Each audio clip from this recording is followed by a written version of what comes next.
Bonjour à tous et bienvenue à cette autre édition de la Revue de la Presse, dernière sortie de cette semaine. Commençons notre périple ce matin par le quotidien Le Jour qui parle d'identification. L'affaire des cartes nationales d'identité titre ce matin le journal. Alors que certains usagers poussent un ouf de soulagement parce qu'ils peuvent rentrer en possession de leur CNI, d'autres sont appelés à produire des pièces justificatives, car les responsables révèlent des fraudes lorsqu'ils interrogent les données dans les ordinateurs. Nomination également ce matin en pied de une du quotidien Le Jour, Jean-Christophe Elangema, DG de la Camerco. Le quotidien Mutation, également un kiosque ce matin, parle de la Camerco et titre « Mismanagement Camerco Comedy Show ». Financièrement et techniquement ingérable, la compagnie aérienne nationale s'offre à nouveau les têtes de son PCA et DG. Pour le quotidien Messager, c'est un atterrissage forcé pour Dipendi Kwotu. Ayem Manger et Jean-Christophe Elangema prennent les commandes de la compagnie aérienne nationale, respectivement comme président du conseil d'administration et directeur général. Le quotidien Le Messager pose également des interrogations ce matin en pied de une. Régionalisation, que peuvent les capitaines d'industrie?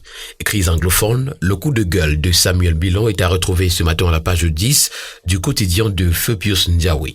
Démocratie également dans les colonnes du quotidien Le Messager, notamment en pied de une. Et si les États-Unis s'étaient trompés? Comment le feuilleton national, né de la présidentielle américaine, tient les États africains et le monde entier en haleine. L'information est à retrouver ce matin en page 3 du quotidien. Le journal Le Quotidien, également que ce matin, parle d'un 7e DG en 10 ans à la tête du Camerco. Mais à la grande une ce matin, Manu, Paul Biya fait un don à près de 3600 déplacés internes et réfugiés. Le quotidien Réalité Plus, qui est également un kiosque ce matin, nous informe que ces 3600 déplacés ont applaudi les dons du chef de l'État. Parmi les bénéficiaires, 3000 déplacés internes et 600 réfugiés camerounais de retour du Nigeria.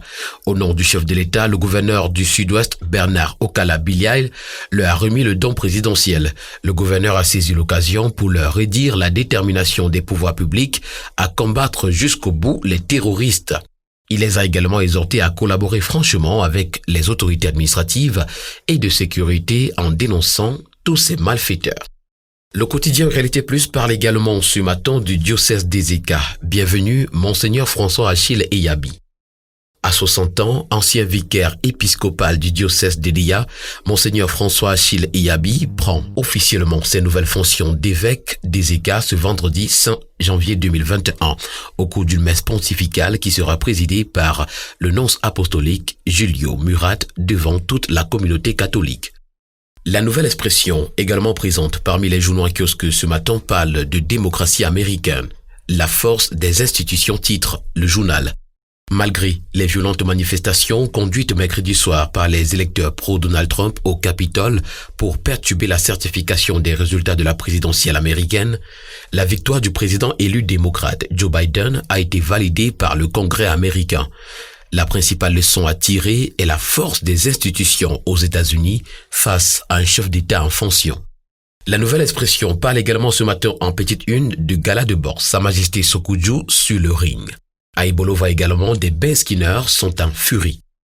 La fièvre monte ce matin à la une de Cameroun Tribune au sujet du championnat d'Afrique des Nations 2020. À une semaine du coup d'envoi de la compétition, c'est le branle-bas au sein du comité d'organisation. Les premiers membres de la CAF sont annoncés à Yaoundé et Douala. Les équipes ont déposé leur liste de 23 plus 10 joueurs supplémentaires. La cérémonie d'ouverture se prépare sereinement alors que la forte mobilisation des médias va nécessiter des arbitrages au niveau des accréditations. C'est le ras-le-bol ce matin à la grande une du quotidien Émergence au sujet de la crise anglophone. Le quotidien parle également de Yaoundé où le nouveau préfet a été installé et puis coronavirus, des chiffres de contamination sont en hausse. Défi actuel s'intéresse ce matin à Achille Basilekin III. La promotion du Made in Cameroun est une nécessité. Pour promouvoir l'entrepreneuriat et l'artisanat et surtout encourager la transformation des produits locaux, le ministère des Petites et Moyennes Entreprises, de l'Économie sociale et de l'Artisanat multiplie des projets d'encadrement au bénéfice des jeunes promoteurs. Le tri-hebdomadaire L'Œil du Sahel, dans son édition de ce 8 janvier 2021, nous propose de savoir comment l'armée protège nos frontières, principalement à Faro et Déo. Le tri-hebdomadaire nous fait également ce matin un bilan des inondations dans l'extrême nord. Il s'agit de 7350 personnes déplacées en 2020. Au Cameroun également, 25 opérateurs privés postaux sont agréés. Et puis dans la Benue, un faux douanier a été arrêté à Gashiga. Le journal Matanda, qui est également un kiosque ce matin, parle des 50 personnalités qui ont marqué le Grand Littoral en 2020. Pour le Crayon Info, infrastructure de stockage agroalimentaire à Meyomessala, Luc Magloan Barga Tangana, humilie Poulbia à Mvormega.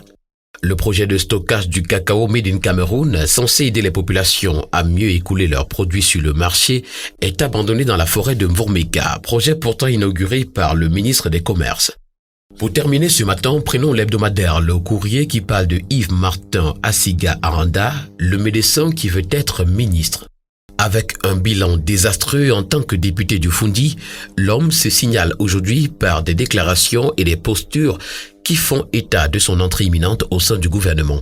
Quand bien même l'ex-député impopulaire dans son fief tiendrait ses assurances d'acquis de droit, le Fundi n'a-t-il pas meilleur profil pour les fonctions ministérielles? Le décryptage est à retrouver ce matin à la page 100 de l'hebdomadaire Le Courrier. Mesdames et messieurs, ravi d'avoir été des vôtres. Rendez-vous lundi prochain pour une autre édition de la Revue de la Presse. Merci et agréable week-end à tous.